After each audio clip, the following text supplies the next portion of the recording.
Guys, in this video, I'll show you how to highlight text in Framer. First, I want you to select the text.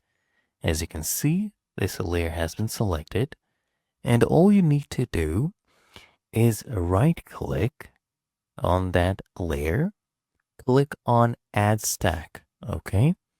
And as you can see, a stack will be added, and we'll get more options actually. So under Layout, you'll see padding. Now you can choose between this one or the padding per side. I'll just choose the one that is overall. We'll just make it, let's say 19. Okay, so we have padded this one. As you can see, now what I can do is go ahead and fill this in with color. So we'll go ahead and click on that padding. As you can see, click on that, and you should see the fill option.